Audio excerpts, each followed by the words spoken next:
So we have another great keynote coming up, and definitely going to speak about one of the most pressing issues for our industry right now, which is the survival of not only live music, but live music venues, especially independent venues. And to moderate this conversation is our esteemed colleague and fellow MEIEA board member, Eric Holt from Belmont University. Eric. Good afternoon, everyone. I would like to spend this quick moment to introduce Dayna Frank, First Avenue Productions President and CEO, and also the current president of NIVA, the National Independent Venue Alliance Association. She has been very active since the onset of COVID and how it's affected the live music industry. And one of the most dynamic things about how NIVA was introduced to the world was that you had a lot of independent venues coming together in a quick amount of time to do a lot of amazing things so far. And we're still waiting to see the ultimate outcome. So Dayna, can you tell us a little bit about your background in live music? Yeah, so I am kind of second generation. My father was the owner of First Avenue in Minneapolis, Minnesota. He assumed ownership in 2004. So I didn't grow up as the child of a rock club owner, but I like to pretend that I did maybe. But he got sick in 2009 and I was working in LA at a TV studio. And I kind of flew home to see where the bodies were buried and see what I could do in case he didn't recover, and just fell in love with First Ave and, remembered my, formative experiences growing up in the club and going to shows. And so I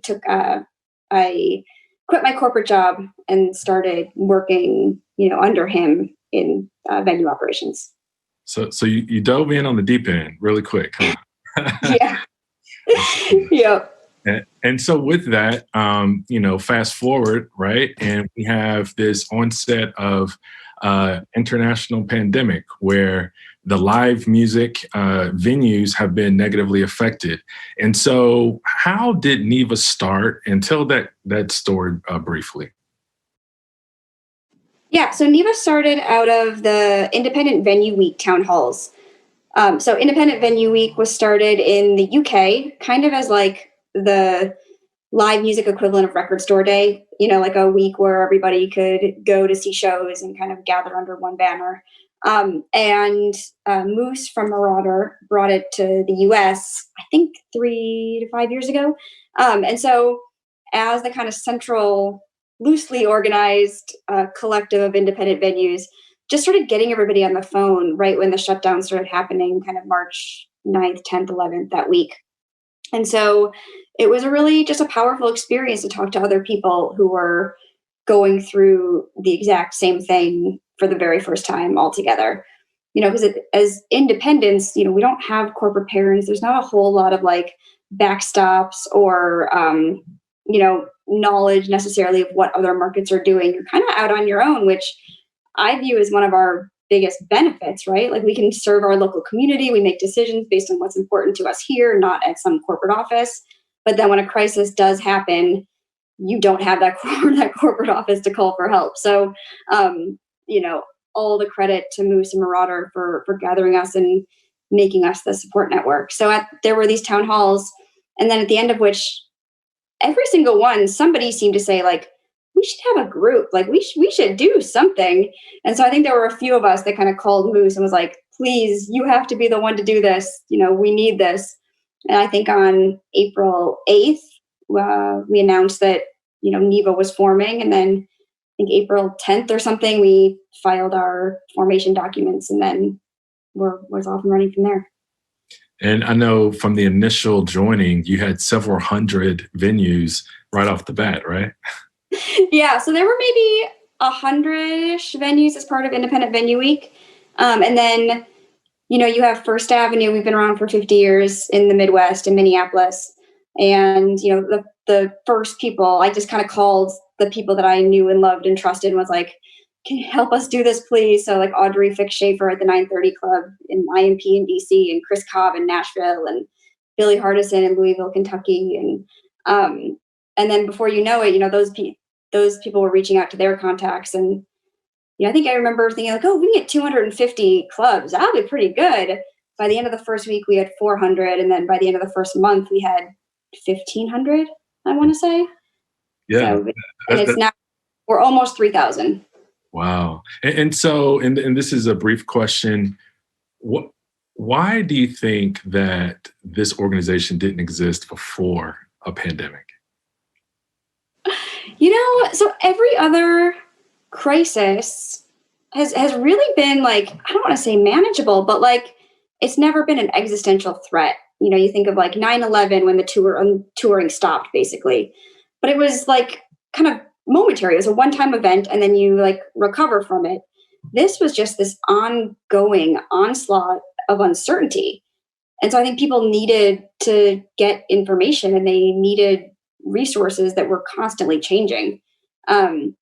And it takes a lot for independent promoters and venues to trust other people and to gather, like it's a highly, highly competitive, I don't want to say backstabbing, but, we're all fighting for the same bands, right? So even, in our own markets, we're fighting to promote the bands, but then we're fighting other cities to get the dates. Because, if a band is going on 15 or 20 dates, like I want to make sure that's Minneapolis, not, Montana or Milwaukee or Des Moines, right? Like, so it's just, it's all competition. So, and that's what, independent promoters are gamblers, right? That's really what we do. So, that's kind of inherent to the personality types. So that's not real natural to trust other people, but I guess, when necessary, we can do it. So that's really cool.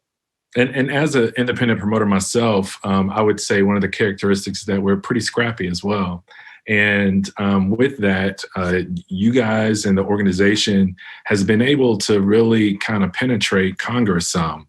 And, the strategy of you going to the federal government for assistance, as well as talking to municipalities locally and statewide, it seems like it's been chipping away and being effective in certain ways. Now, I know that the House passed the HEROES Act, which include the Save Our Stages provision. Can you talk a little bit about how Save Our Stages came about and the strategy, and then where we are now? Yeah, so we got the idea to lobby. I mean, that was kind of at the foundation of NIVA. It's like First Ave in Minneapolis can do great things in Minneapolis, but on a federal level, we are kind of helpless. But knowing that there's like First Avenues and Exit-ins and Troubadours like in every city, it's like, oh, if we band together, we can really make people aware of what we are and what we bring to community. So, so we gathered, in an effort, because after reading the first CARES bill, like there were provisions in there for lobbyists, for restaurants and for travel and for airlines. And it's like, oh, because all those people had lobbyists, like we're totally unprotected. So, I texted some of the biggest promoters I knew and was like, who do you have in DC? And no one had anyone. So it's like, oh my God, we have to be protected. And at the time there was talk of, the next stimulus bill was going to come in May. So that's, a little bit of why we organized so quickly. Cause it was like, oh, we got to work, nights and weekends and everything because this, was coming in May. Now, of course it's August or October, whatever. And we're still waiting. But, yeah, so we started lobbying at the federal level. We got some support from vendors and some partners that were as invested in helping us survive as we were. And we hired a lobbying firm. We picked like the biggest, baddest firm in DC, which caused a lot of debate amongst the selection committee because it's not inherently obvious that a group of scrappy independents would choose the 800-pound gorilla. But, we just thought, this is our one shot. We're not in this as like an exercise to like have a presence. We're in this to get funds to help us survive. And we wanted the best chance that we could have at success.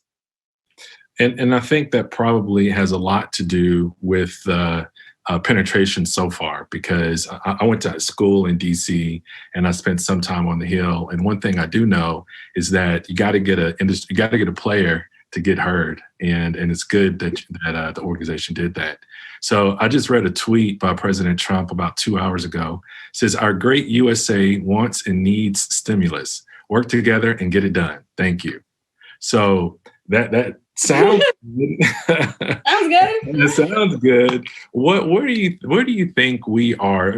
So the House passed. So the people don't know the process. The House passed the $2.2 trillion HEROES Act. So now it's up to the Senate to pass, and it's probably going to be edited. Some things going to be taken out and pushed up.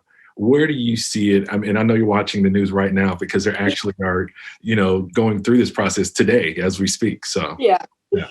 So sorry. And you asked about the Save Our Stages bill. So when we started lobbying, it was literally to get changes in PPP that could help our members, because PPP was, pretty worthless for us. But so we just started pounding the pavement and talking to our reps. And before we knew it, we had these great relationships. So then this bill Restart was introduced by Senators Bennett and Young. And we read it and we're like, oh, this is perfect. This is an absolutely amazing bill. And so we put, everything behind Restart. I think we sent almost 1 million emails to Congress saying, please support Restart. And from that push, Senator John Cornyn came to us and said, well, what about your own grant bill? And then we're like, well, yes, that sounds great. So it was like a progression. It wasn't like we went in going, we want our own bill. It just, kind of came from the work and the calls that we were making. So Save Our Stages was introduced really bipartisan fashion. So then what we had to do was go and get support for it, which came in the form of getting co-sponsors to sign on. So we went back to all of our representatives. We have, I believe, 50 co-sponsors in the Senate, about maybe 35 Democrats and 15 Republicans. And we have 140 or 150 or so co-sponsors in the House. So we were able to build a pretty wide variety of support for it, so that when, Speaker Pelosi and the House Democrats were, writing their HEROES 2 bill, then we were able to, say, look at all the support we have for Save Our Stages. Please think about including it. No one wanted to do industry specific because they don't want to pick winners and losers, which is absolutely fair. But unfortunately, they did that with PPP because, the way PPP worked is it gave you 2.5 months of payroll, but it didn't give any kind of revenue loss requirement.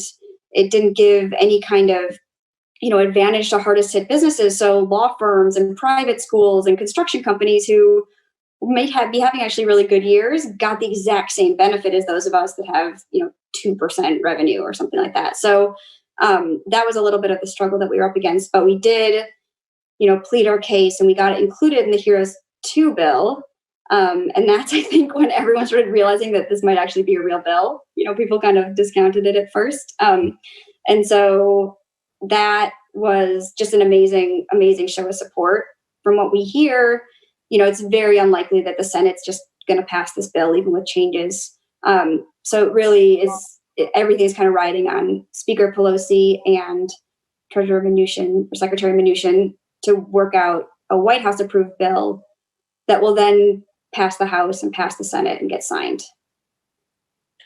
What have you learned personally in this process? Because a lot of Americans, citizens, don't realize how difficult it is to push something like this forward in the political process. What have you learned directly? Because it's kind of like a hands-on civic lesson for you. Like a life or death civic lesson. First of all, I learned all of this shit in the last 6 months or 4 months. I mean, I was a rock club operator. I had very minimal connection to politics, except for sending them our tax checks, every month. So, but I've been really, really bolstered by some of the support we've received that kind of came out of nowhere, and many politicians that, we had never talked to before. As far as I know, Senator Cornyn and Senator Klobuchar, there were no pre-existing relationships there. That support came from telling our story and pleading our case. So I've been really encouraged that what good senators can do when they have a cause that they believe in. And it certainly has made me aware of not the necessity of government, but exactly the meaning of government and what government can do, and the just the incredible honor and power that the government has. Right. So you have a very interesting view of what's going on with independent venues. Have you seen an uptick in closings in the last couple of months, or have people been able to hang on some? Yeah, so it's a really good question. So when we did our initial survey mid-April, just a lay of the land, like how are folks doing? The results were terrifying. I mean, it was just people did not have cash, and if they had cash, it was on pre-sold tickets, which we knew were either going to get postponed or canceled. And so you know, a lot of folks unfortunately use that money. Like there are some Broadway or some bigger organizations that, have it in escrow accounts and don't touch it. That's not traditionally how independence works. So that was a real eye-opening moment, and when we really stepped on the gas. And I think that, that stat that 90% of venues didn't have the cash to survive more than 6 months, that was, I think, what woke a lot of politicians and the media up to the real existential nature of this crisis.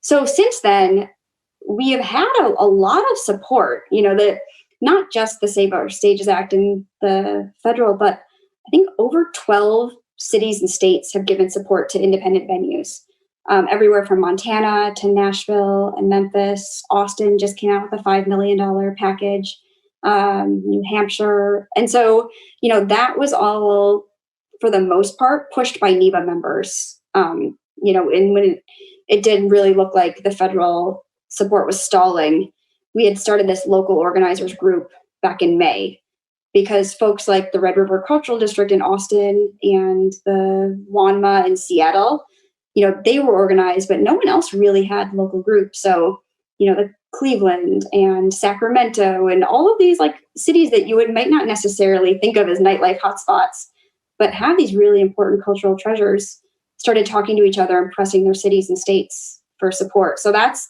kept a lot of people alive. Also, the extension of PPP. When PPP first came out, it was really thought of as like, oh, this program isn't for us.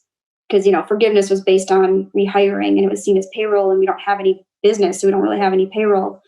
But, we really, and I don't, NIVA can't take credit for this, but really like encourage people, like, you should sign up for this program. At least it's cash flow, and there's a chance that forgiveness might get modified, which is exactly what happened. So the PPP program is running out now, between now and like 2 weeks from now, depending on when folks applied. So we're starting to see an uptick in closures. Just the last week or so, it's like doubled from what it was in the beginning. Well, I know a couple of things. I know in Nashville, what that process of the local organizing did was revise some organizations that were created long ago and went dormant for whatever reason, and it forced people or gave an opportunity for organizations to regroup and come back together. So I think that's really good. One question I have for you from your vantage point, do you think that because of what's happened through this process, that we're going to have new business norms for clubs? Because that practice is something that, I mean, and again, as an independent promoter, I understand it 1,000%. It's not a necessity, and it pretty much works 99.9% of the time. But it's not necessarily the best business practice. Do you see new practices becoming the norm from this? Yeah, absolutely. First of all, I'm totally remiss to not mention Civil in Chicago. I that was a huge oversight. But so the Chicago Independent Venue League was, one of the like founding lights and like models for NIVA, and was like incredibly well organized. And Katie Tutton, who runs Civil, has been like really helping everyone across the country figure out where their CARES funding is and what's going on. So I just want to give a shout out to them before I forget. But new models, I mean, you say it's working 99% of the time. I don't know if it is, to be honest. I think we're so busy that sometimes you don't stop to think at your business model and maybe what the holes are. And for the most part, like, live music was really good. Everyone you talk to, I probably yourself, like 2020 was going to be the year. Like, it was all kind of building up to 2020. Sure, yeah. Right? Like, 2019 was good, but like 2020 was like going to be it. And so there was a lot of good, right? Like, ticket sales were good and ticket prices were rising. But at the same time, I think there's a lot of like DEI issues in our industry that haven't been addressed. I think there's a lot of like artist payment and artist treatment issues that maybe weren't necessarily addressed. And so I am grateful for this time for to be able to look at some of those deeper issues of the industry that, maybe aren't apparent on the P&L or are sometimes just like pushed to like the back burner, and to try to, start getting to work on that once we have the, stability to get through the next year. God forbid, year of closure. Well, yeah, and that brings me to another question. Realistically, if this passes tomorrow, will this help the majority of the members of NIVA, or are you still going to have some fall off? It should. I mean, it's all a matter of like how the government stands up the program, right? I don't think we have all that much control over like SBA interpretation, but it should help. It's hard to know exactly every situation of 3,000 NIVA members, but outside for maybe like a couple that might be too big or something, but like, no, it's designed for small stages that can't operate, that generate their revenue through our, as a principal, I was just reviewing the text this morning, but like principal business activity, putting on shows, which is NIVA. It's comedy shows or jazz club shows or rock shows. Mm-hmm. But yeah, it might take, 6 weeks or 8 weeks or something for the money to get distributed, but it should provide those that want to keep going the ability to pay bills through 2021. Now I know that NIVA has created an emergency relief fund within the organization. Can you talk a little bit about that? Yeah, so I was really like amazed at the amount of people kind of being like, how do we support you? And so we're like, well, you can contribute to our trade association. They're like, well, we don't want to support lobbying. We want to support the clubs. And so we created an emergency relief fund to help venues pay, ideally 1 to 3 months of bills, kind of as we wait for federal or city or state support. And so we just, I think, put out the application. The requirements are like pretty similar to the NIVA membership requirements, but it's being administered by the Giving Back Fund, a 501c3, and it's got an independent jury. So being a NIVA member isn't a requirement or factored into the decision. But it's, you have to be about making shows and supporting artists and paying artists fairly and, having professional facilities, stuff like that. Mm-hmm. This goes to one of the viewers has a question here, and I'm going to post it real quick. It says, are all of these small venues surviving week to week on cash flow? Is there not enough profit to bank some money? And this goes to our other question of how these places actually run. Yeah, like I'm assuming this is before COVID, because right now there's no cash flow. So are they surviving week to week? A lot are surviving, and again, I have not seen L's and the insides of their books, but I think there is, it's thin margins, right? So as long as business is good, people can, keep going. Right. And so a lot of times, pre-sold tickets are confused as revenue when it's really cash flow, right? So a lot of independent promoters and venue operators are, like you said, scrappy. They're, starting as security or bartenders and working their way up. So, I'm unsure of like the level of like financial literacy or like kind of high level, ability to read balance sheets and stuff like that. But I think for the most part, like, it's folks are like, they're making it, right? If there hadn't been a public health crisis in which you cannot have people in a room together, and you have a business that puts people packed in a room together, I think for the most part, those who want to, we're making it work. I agree. I say, but that's just, again, that's my assessment of it. Yeah, right. And I say all the time with small clubs and with independent concert promoters, it's not rocket science. You just got to know a little bit of math. You know a little bit of math, or you're going to get in trouble. So another question from the audience: how are we addressing those underlying issues concerning artist fees and treatment, etc.? How is NIVA, or how is the industry as a whole? And/or I would say the industry as a whole. Yeah, I mean, right now, like everyone's in crisis mode, right? Like everyone's freaking out, everyone's panicked. You even see like the biggest companies in the country are like seemingly panicking right now. And so, I mean, you saw, I think folks are not NIVA folks, I want to say, but I'm sure people saw like the Live Nation memo where they were changing deal structures. I think Live Nation and AEG, something like that. And I think people are starting to maybe look at the business long term. I know as NIVA, we have a pretty strict rule, like you have to pay artists and you have to pay them fairly and treat them fairly. But I think as far as right now, people are really trying to survive. They're trying to figure out the live streaming. They're trying to figure out, doing food to go and like really kind of bare minimum stuff. So I want to make sure to say, like, I think after the survival, the question of survival has kind of been addressed, then I think the real work will hopefully begin. Right. So that leads us to another question. Mehmet has a question, and he asked, it's posted, could you talk about the membership makeup of NIVA? Aside from indie venues and promoters, who else is a part of NIVA? Yeah, so NIVA is all indie venues and promoters. Yeah, as the National Independent Venue Alliance Association, that is who that's who our trade association is for. However, as an independent venue or promoter, we have festivals, we have comedy clubs, we have jazz clubs, we have amphitheaters to medium-sized clubs to to some performing arts centers. So within that definition, we kind of run the gamut all across the country. I would say we are, primarily middle of the country. And I think that's where some of our lobbying success came from too. Like we are not a New York, LA, Nashville organization by any means. Right.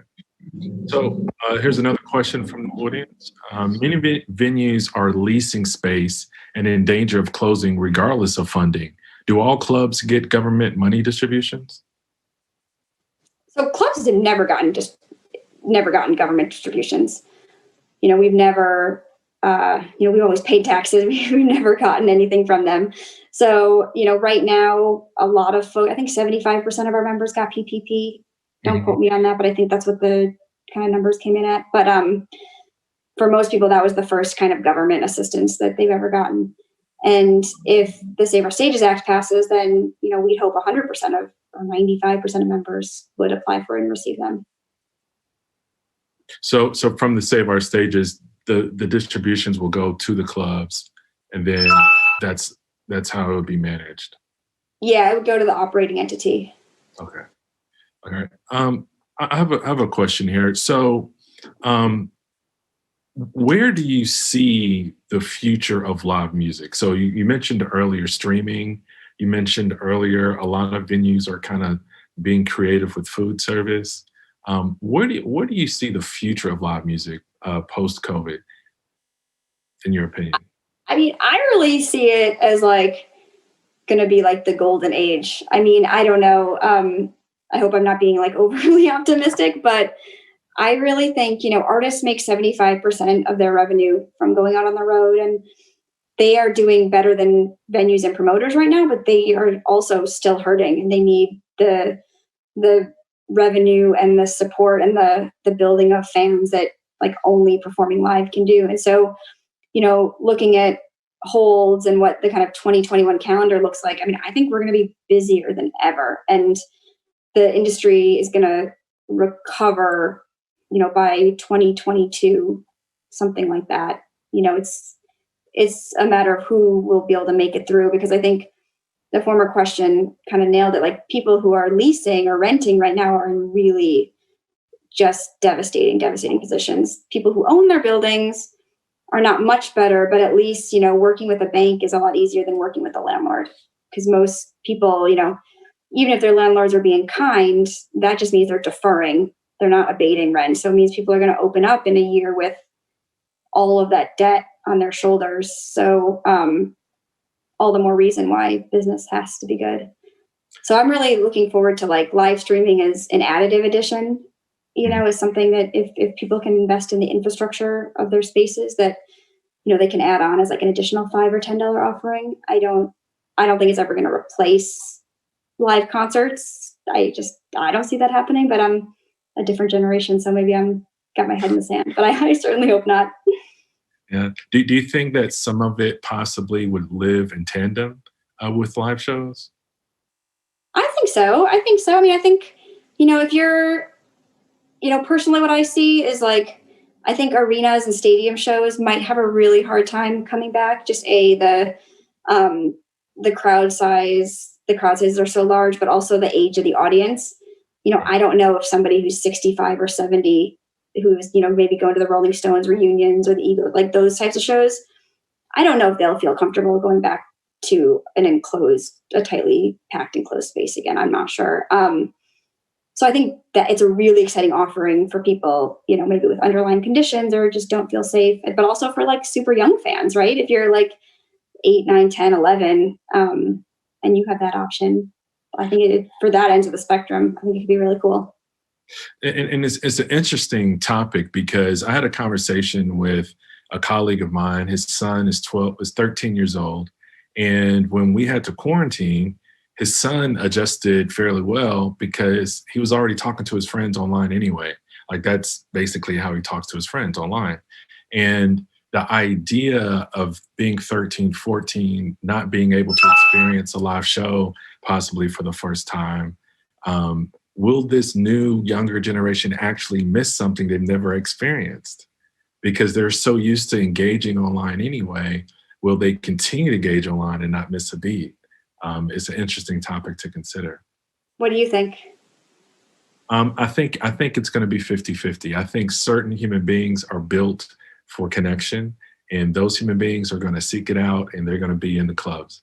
And I think others are okay with punching buttons and looking at a screen, and those won't. And that's young and old. I think you're going to have some young people, once they get out there and experience that live show, that Coke being spilt on them, the sweat, the speakers being too loud, experiencing that, you can't replace that with an online experience. That's my opinion. That's my personal opinion. One other question. When venues open back up, will the crowded space or the spaces will be crowded? Will more venues open to accommodate for space? I'm not sure if a lot of people really understand like the expense and the heavy lifting of opening a venue. I mean, it's, I love restaurants, but there's a lot of restaurant spaces out there, right? So like you're a cook or you have an idea for a restaurant, like you can kind of tour a few spaces and like sign a lease and open up. Like a venue, you need clear span, you need high ceilings, you need enough restrooms, you need I mean, it takes a lot to build, a lot of money and a lot of resources. There is, money flowing into the area right now for sure. Eric, I'm sure you're like seeing there's sharks and stuff. So maybe, but I don't know how many will be able to open in the next year or whatever. God, hopefully 6 months. But to really capitalize on it. Yeah, that's a tough one because it's still a risky business. It's always been a risky business, and you can argue that it's going to be even more risky post-COVID. So here's another question from the viewers. In this recovery environment, will students' interest in live entertainment lead additional skills, or will they need additional skills and insights? Will they need additional skills and insights for students looking in this area? I mean, I think the skills are always the same, like be smart, be ready to work hard, don't take no for an answer, just be a yes person, figure it out, get it done. I'm not a teacher. You're the teacher. What do you think? Well, but you do hire people though. So you're still going to look for those same soft skills, the ability to get it done, basically, right? So you're not going to necessarily need new skills. I think the question may have been going towards the technical part. When you think about, the new possible productions that you're going to have with these venues, will that be a new area that a club may have not have hired before? Like, it's interesting. So the new areas that we're looking at are like cleaning and janitorial. You probably think it's like, video production and high tech. And it's like, okay, do we need the UV cleaners, and do we need, how much scrubbing in between shows, and but not necessarily like as far as production wise. I haven't seen like any kind of super technological advancements there. So there's a thought, and again, this hasn't played out yet, and we will see in the next year or two. But there's a thought that, let's say a club like Exit In holds 500 people. If you capped it out at 300, and then you sold 400 online, you technically possibly could make more money with less people. Have you heard any of those conversations or looked at that math? Yeah, I mean, so you shouldn't have to decrease your capacity to be able to also do live streaming. I don't know the Exit In if you need to block it off for videos, probably maybe, but as of right now, there's people aren't paying for live streaming, and that might change, right? At first, people weren't paying for online music or whatever, so that certainly might change. But I think until there's actually a paid market for live streams, and I think the artists are getting, when everything shut down, it was like everyone was doing them for free, and there were some people going like, oh my god, just stop doing them for free, you can't, then you're gonna kill the market for this. But now I think people are charging, and it's starting to like get built up a little bit. But you're muted, Eric. Go ahead. A lot of that depends also though on like, the artists are in control of 99% of this, right? Like venues and promoters, for the most part, make what the artists want to happen in their town. And so, I think if the artist says, yeah, we want 300 tickets, we want, to block off this amount of the room for lights and production, then, that's how the venues will build the promoters will build the deal. And that's how, it'll get papered. Yeah, I think they're definitely going to set the standard for that. And it's going to be important for them to do that because it's not the same when you perform in front of a camera versus real live people. One other question here. What is the max percentage capacity when these venues first open? What's going to be the profitable range, you think? 10%, 20%, 50%? Like at what capacity can we be profitable? Yes. Like 75? 75%. Yeah. I mean, I'm really my biggest fear is that we're going to turn into like music for rich people, because you have to charge so much more for the tickets to even just cover basic expenses. And that's what you kind of see with the drive-in shows and, because outdoor shows, especially if you have to do production rentals, you can't do it for less than $50, $60 a person. So, what we, at least at First Avenue, really pride ourselves on is those $10 shows and the local shows and the dance nights. And, our average ticket price is climbed from, $20 to $25, but, we still are doing what we can to make the room accessible to everybody, but it's just not, the only thing more expensive than staying closed is trying to do a show at 25% capacity. Yeah, it's a tough balance there. Another viewer has a question here. Let me post it. Would the organization consider allowing some venues as group rehearsal space? So would you rent out First Avenue as rehearsal space? Yeah, totally. We've done that. There is some risk. Some venues have done some COVID procedures. Some don't have any staff anymore. And so you can't do, you still have to make protections and get your staff certified and have cleaning, upgraded cleaning and stuff like that. So it's not as easy as just like we've gotten a lot of calls like, hey, let me come in and just do this. It's like, well, it's not quite that easy anymore. But yeah, we've let bands rehearse. Again, it's expensive. It's not like you just can't do it for free, unfortunately. Yeah. And so with First Ave, do you guys rent that space for corporate meetings and weddings and things like that as well? We never have. We're always so busy doing shows that, weddings always want Saturday nights. Yeah. And so when we kind of give the rental fee, that it does never make sense for a wedding. I mean, unless you count, like, we did Lucinda Williams' wedding. She got married during a show at First Ave. But we have just put together a brochure because now, of course, we have some Saturday nights open and we have our COVID procedures done. So we'll see if there's a market for it. But, you know, a lot of venues are doing weddings and private events. You know, it's still like COVID is raging. Yeah. Obviously, you can see it's still one of these things. It's like, I don't know. But, you know, we're doing the best we can. I was just on another panel, and one of the things that was mentioned was post-COVID, and that's still a question. When is that, right? Because we're still in the middle of it. And so that does kind of put a pause to some of these questions because you still do not know, and we don't know the full effect of it yet, unfortunately. One other question here, any sense of the economic impact from the business economy standpoint that surround First Avenue and Turf Club for being shut down? So is there a greater economic issue that's going on in your area? Yeah, I mean, First Ave and Turf Club are interesting because obviously the Turf Club was severely had fire damage due to rioting after George Floyd.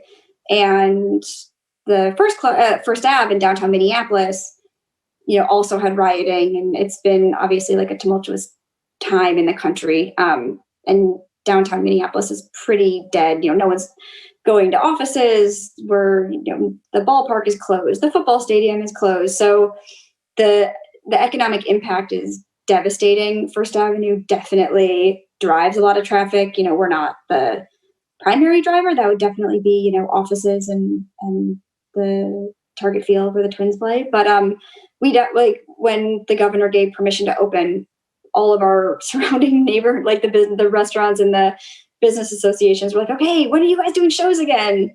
Because restaurants don't want to open until you open. And we had to be like, well, we can't do shows at 25 people. So we had to deliver that bad news, unfortunately. I don't have a dollar amount, but you know, I think if you talk to venues across the country, there's like little like blocks that kind of pop up around us, right? It's like the venue, and then maybe there's the restaurant and bars, and then maybe a record store will open, and then like corner store, like a convenience store. So as far as I know, almost all those places are closed if the venues are closed. Is that economic argument a part of the argument that they're giving up on the Hill, saying you need to support these entities because you're supporting the actual towns and economic base on a lot of these places? Yeah, so that's the first thing that we did in our lobbying committee before, like, as we were getting ready to like prepare our letter and work out our kind of like, we call it policy asks, like what we wanted to ask for. The first thing we did was started contacting our chambers of commerce and our business associations and our local city councils to gather support, because, you know, usually music is seen as like nonprofit, right? It's seen as like the Metropolitan Opera or the orchestras. They didn't really think of us as small businesses. So we went out and instead of, you know, we told our own story, but we also gathered people like that could tell the story for us. So a lot of folks, when they went into the meeting with their legislators, they brought the restaurant next door and they brought the hotel across the street, and they all had the meeting together to talk about how important this venue was. And so I think that was one of the most like effective strategies, and especially getting the Republican support. Oh, go ahead. They just didn't think of us. They didn't think of us at all. But if they did think of music, they thought as like, you know, the NEA. And we had to be like, no, we have personal guarantees on this lease. Like, we have our houses mortgaged for our business, you know. So we were able to tell that story pretty effectively. So with that type of approach, do you feel, again, predicting post-COVID, that community will stay tight? Like those relationships will stay there? I hope so. I mean, I think so. Yeah. What do you think? Yeah, I hope so too. And that would be ideal. That would be ideal. But I mean, I also think that when you think about live music and the community and technology, all these things are coming. I've always thought that live streaming would kind of find its way into live concerts at some point. I think COVID has accelerated that for people to think about it and consider. but it just kind of makes sense because everything else is online and on our phones and everything else. So we'll see. But the community aspect from the restaurant next to the venue, I don't think that'll ever go away, and it'll always be connected. And then that's been there since way before, cell phones. Yeah, I think one of the cool things about live music is like, it was one thing that you couldn't get at home, right? And so I'm really curious to see if that'll change. And if, for me, sitting at home watching a concert just doesn't satisfy me, to be honest. So I'll watch it, but it's not close to the same of like being in the venue with, a drink and a friend and seeing that like one-time event happening right in front of you. But I think the collaboration, so I thought you were talking about the collaboration amongst promoters and venues. Like, I hope that stays strong, in a way that people can compete, but still support each other. We've been working really closely with NIDO, the National Independent Talent Organization, which is the like talent and agents and managers. So you're a promoter, you get it to work with an agent has been like, whoa, this is different. But that's been really cool too. So I hope those relationships, kind of stay supportive. That would be great. That's good. I hope so too. One clarifying question from the listeners: is the Save Our Stages Act getting rolled into the HEROES Act? On Congress.gov, they are separate. Yeah, so it was introduced as a separate act, but then it was included like in the HEROES 2 package as I think like a almost word for word. Yeah. And that happens a lot of times when you have things that are because of the same reason, they need the same relief, but this is articulated specifically for live venues. So if you can guide them towards that part of the larger HEROES Act, which is probably thousands and thousands of pages. I can imagine how big it is. 2,100 pages. 100, yes, yeah. Yeah. Imagine, yeah. So that's a good question. Real good question. So we have another question here. What other things could NIVA lobby for venues post-COVID? Good question. Very good question. Let's see what's on our list. It's so interesting. No one even knew we existed, that we were an industry. And so now that we do have these relationships, I think, we definitely want to be able to support artists. I think there's some other, we were also advocating for extending PUA. And so, NIVA is bipartisan, so we haven't officially taken on healthcare or kind of big, broad issues like that. But, I think there's some either cultural designation things or definitely antitrust is interesting, that area. And, how to support our communities and our employees and our ecosystems. Yeah. I love ideas. What do you guys think we should add? What should we do?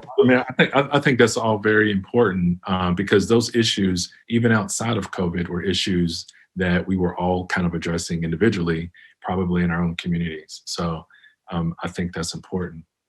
Another question from Scott: how can we help support your efforts, NIVA, moving forward?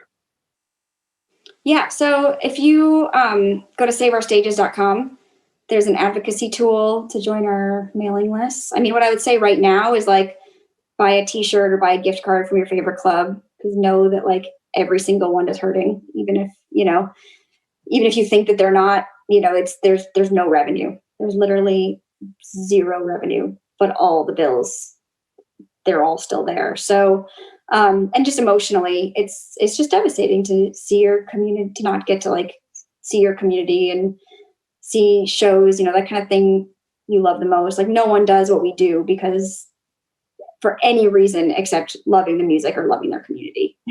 No, there's not a whole lot of money in it, or, the hours are long, the risk is high. The reward really is the music, and employees are usually your family. So, most of us had to lay off hundreds and hundreds of employees. It is just devastating. So, just buy a shirt. If you have a shirt, wear a shirt out, because you might see somebody who works there or that and that kind of stuff is really helpful. Take a picture of it, tag them on social media. you know, just let people know. I think the one thing that the kind of most terrifying thing is just people not remembering that we're here.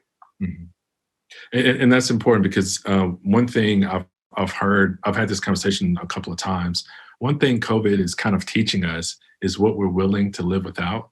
And sometimes out of sight, out of mind, you actually do forget, you know. I was filming something in Exit In just the other day, and I was with Chris and his wife. And you know, that was the first time that we had been in that space in literally like 7 months, you know, in a long time. And we're usually there all the time. So it's tough to really, like, that resonance needs to be there to stay in the conversation. One other question I have for you, do you feel that, I'm sorry, this is the question. What's the timeline for the Senate? Do they have to get this done in the next week, or could this carry over to after the election? It like changes literally hour by hour. I'm like just looking at the clock. I'm like, I haven't looked at my phone in an hour, but so, you know, you saw Trump's tweet. Apparently they're negotiating this weekend. Trump seems very vocally to want a deal, and Trump seems to get what he wants. So, you know, just hoping that Save Our Stages stays in there and there's more. It seems like small business support is like pretty not really up for discussion. So ideally, you know, hopefully that won't be an issue. But then, yeah, so then it would go to the House and then it would go to the Senate. McConnell just this morning said that he put a 2-week break on the Senate because all of the Republicans coming down with COVID. So I don't know if that means they would have to take 2 weeks until they pass it, or if they could do like a suspension of the rules kind of situation. But again, I kind of assume that if there's a deal and he's got the votes, they'll figure that out. I mean, if they can figure out a Supreme Court justice in this environment, they can probably figure out a bill to vote on. Yeah. But short of that, no, it doesn't look like anything's going to happen before the election. Okay. So there's a chance maybe in lame duck that they'll get a deal done when people are able to put politics aside. Because from what I understand, the reason there's not a deal is neither side wants to give the other side a perceived win, which it's politics. You kind of understand it. So maybe once that element is in the rear view, maybe they can actually help, the American people. And short of that, in January, it seems that's the other option. Well, we'll keep our eye out, for the back and forth to see what happens with it. And one other question for NIVA, and the question: could the organization use any intern power? Absolutely. Info at NIVASSOC.org. Please, we need help. This. There's like so much going on. It's like the energy around the organization of having this organization is like incredible, right? Like we had, people kind of like taking on responsibilities, and there's so many initiatives and so many ideas, and like all help is beyond appreciated. Well, thank you so much for spending this afternoon with us. I know you are eager to get back to the news to see what's going on Capitol Hill. This is way more fun. It's way more fun to talk to you. And I also want to say personally, thank you so much for your sacrifice of your time and your efforts.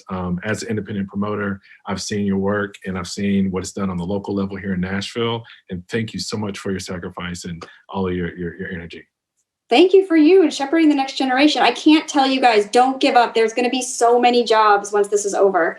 I get that question sometimes, like, oh, should I just go do something else? It's like, no, the industry needs you. Like, we're going to need all hands on deck. Like I said, I really think it's going to be busier than ever, and there's going to be so much opportunity, and it really needs like smart, proactive, like really can do people. So stick with it. It's pretty awesome when it's up and running. That's great. I agree 100%. Thank you so much. Thank you guys. All right. Bye.